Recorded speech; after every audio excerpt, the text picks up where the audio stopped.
Greetings, friends and future friends. Today's video is on the Korg Pa5x. This video I call Chaos number 2. Now, after using Chaos for a while, there are a few things I want to share with you. 3 things I want to talk about today. And I think they're very important. But this video is not going to be that very long. So, if you want a more in-depth view of Chaos, more detailed view of Chaos, go back to the video I created a few weeks ago. That's going to show you how you can use Chaos with styles and presets and all that stuff. But this video is just going to talk about 3 more things you need to know when using Chaos. So, let's talk about it.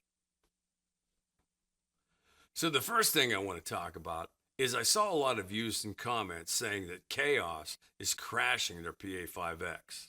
Now, I can only tell you from the things that I've seen and the experience I've had with Chaos so far. And what I have found is I worked with it for hours on certain styles and had no problems. But I did find that some of those presets in Chaos, when working in variation 4, would crash the system. I actually had the Pa5x actually freeze up on me a few times. But what I think it is, it's not in the Chaos's scripting, but what I think it is, it's just overtaxing the processor in the Pa5x. So when it happened to me, I had a style going on, I had some pads running, and I was going up and down and getting crazy with Chaos, and the screen actually froze up on me. So the takeaway from that is, I don't think it's Chaos that's causing any of this crashing or the screens to freeze up. What I think it is that sometimes when you're using Chaos, and some of these presets are pretty crazy on the stuff that they're doing, it overruns the processor in the Pa5x, and the Pa5x can't do it. So if you're playing in a studio, that's one thing. You can reboot and start over again. Before you go out playing live with Chaos, try it out with your style. If it's freezing up on you, maybe go back to your style and see if you can eliminate some of that stuff. We all know when you go into variation 4, you got a lot of stuff going on. And for me, I got left and right are all my accompaniments, 1 and 2, my drum. I have that Pa5x doing a lot of stuff. And then when I started to go crazy with that Chaos, it probably overtaxed the processor, and then it crashed. Okay, I got the Korg Pa5x all fired up. I have Chain to Fools version 1 in player 1. And I also played an E minor. And you can see this E minor's up here. And I want you to pay attention to that later on in this video. So, let's go to Chaos. This is the split version. Let's go back up and bring that up to a full version. Now, the biggest thing I want you to see is right down here. So, if we're playing, if we go into tape machine and I push on the key, now what you're going to see is you're going to see beats per minute and bending. So what that means is the y-axis is actually going up and down, which is the bend, and the x-axis is actually the tempo. And you can calculate things out. So if we play the style by itself,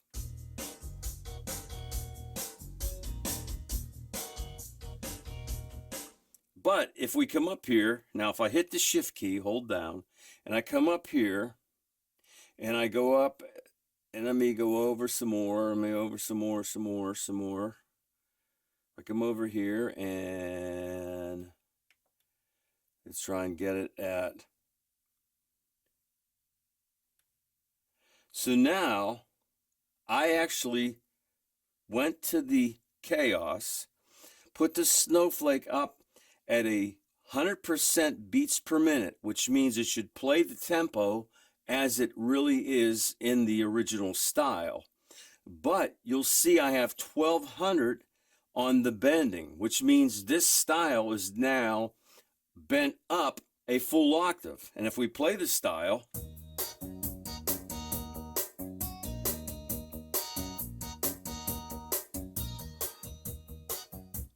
you can notice that the tempo is the same, but the bend is. And we can also do the same thing. Let's go back here, and we'll keep the bending, and we'll go right to here somewhere.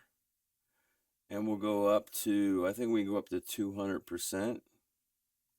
A little bit more. There's, oh, missing it again. So we'll go here. We'll just go up to as high as we can go, 100. Now, the bending is the same. If I hit the shift key, it's going to lock that. So now what we've done is we've bent the tone 0. It's going to be the original tone.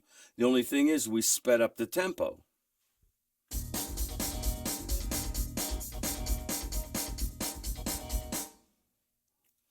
Now that's pretty cool. Now, what I want you to see is in all these different things, look down here to this screen, because if we go in and do let's do an arpeggio, weird shift. Let's go random. So now we know we can play the arpeggio. If we go down here, you'll see it's at 2%, and that's an eighth, which means that's an eighth note. So if I go up here, because the y-axis going up and down is the expression, so we're at 100%. Now that's at eighth notes. Let's go down so we can hear it a little better. 76% expression, sliding the X. Now we're at eighth notes, triplets. Now we're at 16th notes.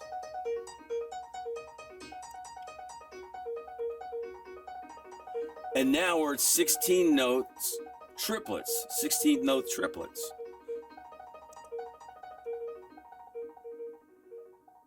So now we're at 16th note triplets at 0 expression, so you can hardly hear it.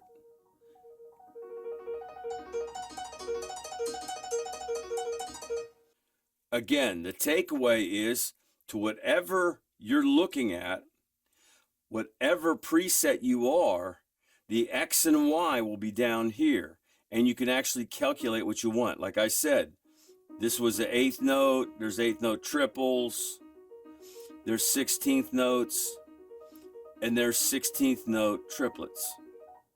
Pretty cool stuff.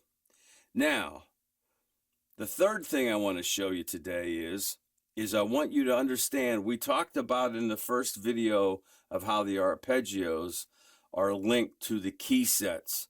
So whatever key set you have on, that's what's going to be, the arpeggios are going to play through those presets. But the other thing I want to show you is, now look up here, you're going to see E minor. So if I push this,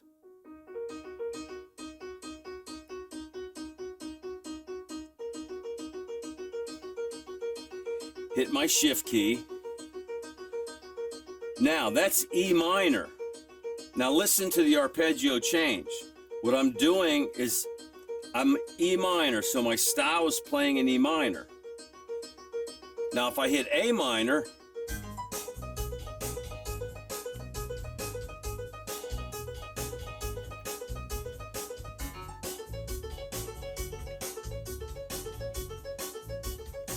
G minor, A minor,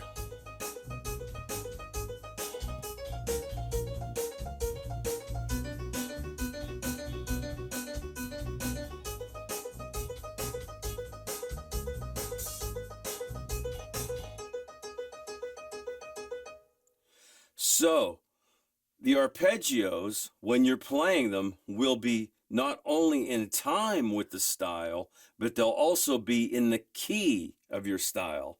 And let me show you, now I can actually show you, let's hit the start and stop and turn it off. So on the sync on the keyboard, I'm turning the sync off.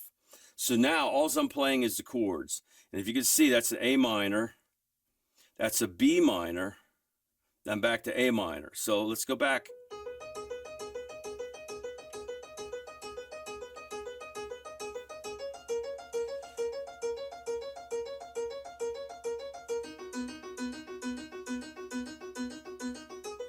A minor, E7,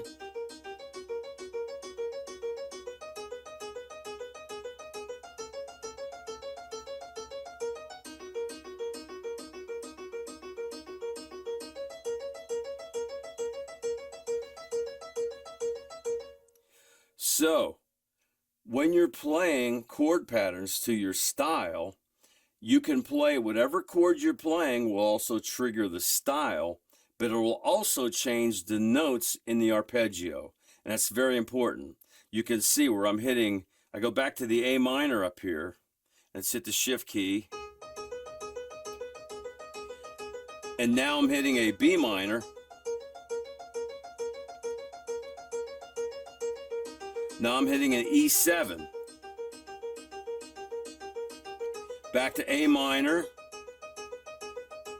And they suspended.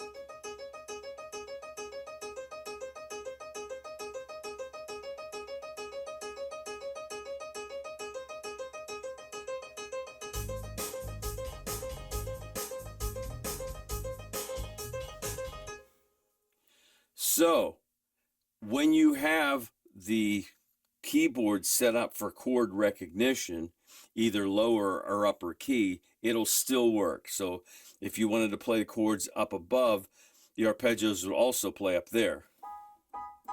So, if we click on the upper recognition and we do the same thing,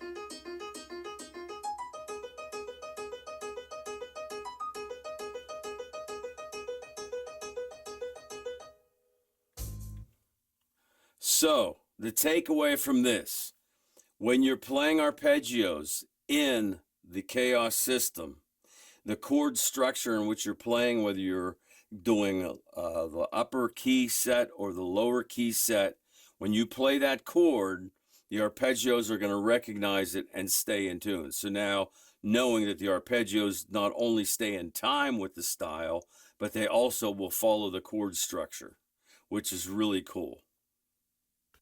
So there you go, 3 more things you now know when using Kaoss in your Korg Pa5x. I hope you found them helpful. Also, if you haven't subscribed to the channel, please subscribe. You'll help us grow the channel, and that way we can bring you more cool stuff.